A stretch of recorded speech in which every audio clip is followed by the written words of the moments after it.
The other guy that announced, obviously, was former Vice President Mike Pence. He then did a CNN town hall. I thought this was the most interesting snippet from it. Sir, on that, Donald Trump says he is, quote, inclined to pardon many members of the mob who attacked the Capitol on January 6th. Those people were, of course, part of the same mob who built gallows and chanted about wanting to hang you. Would you consider pardoning any of them?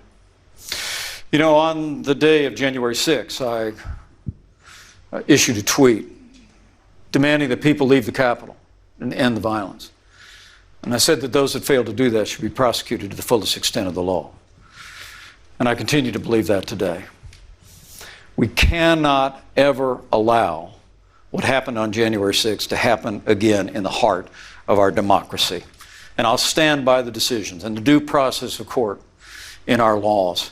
And I have no interest or no intention of pardoning those that assaulted police officers or vandalized our Capitol.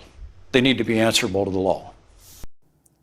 Liz, I think it's worth noting that Trump didn't pardon any of those people when he had the chance. He also didn't raise funds for them or anything else. He was president and could have done something in those last days. He did not. But Pence's answer, I suspect you're not digging. No, I find that answer infuriating. First of all, we don't know who erected that gallows because we haven't gotten the full videotape footage of everything that happened on January 6th. So he is actually casting aspersions on conservatives when he doesn't know that that is the case. That's the first thing. And by the way, we do know that there were at least 20 feds, right? We know that there were at least 20 feds and probably more on the ground there. Oh, far more. 20 is a small number. 20 is about the number that embedded just with the Proud Boys or the Oath Keepers, let alone the entirety of those protests in and around the Capitol. He says he stands by due process of law. Vice President Pence, what due process of law are you talking about? Are you talking about the 2 years of pretrial detention in solitary confinement that many of these defendants suffered?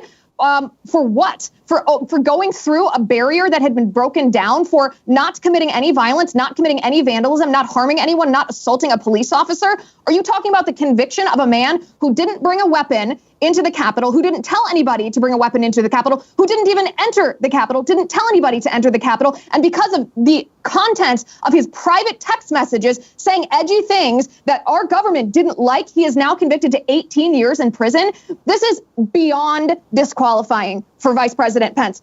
Beyond disqualifying. There is not a single Republican or conservative, regardless of what you think of what happened on January 6th, regardless of whether you think that people should have been there, regardless of whether some people committed vandalism and some people should be held accountable under the law for that, there's not a single Republican that should ever cast a vote for a man that stands by how the government has weaponized law enforcement and our criminal justice system against these American citizens. Liz, the thing with you is I can never tell how you really feel. You know, you're always hiding it. Let me say this, Dave. Yeah. Let me say this. This is a topic that I get tremendous flack for talking about because people say, oh, it's a conspiracy theory, or you're siding with people who said horrible things, which some of them did, or did things they shouldn't have done, like vandalize, and they shouldn't have done that. But let me tell you, the reason that the left is using January 6th and these prosecutions as political prosecutions is for that exact reason, for the same reason that Twitter kicked Alex Jones off first, because so many people don't want to defend what these people said or did, but that doesn't justify violating people's constitutional right to due process of law and targeting them because they dared to support Trump and dared to question the outcome of the 2020 presidential election.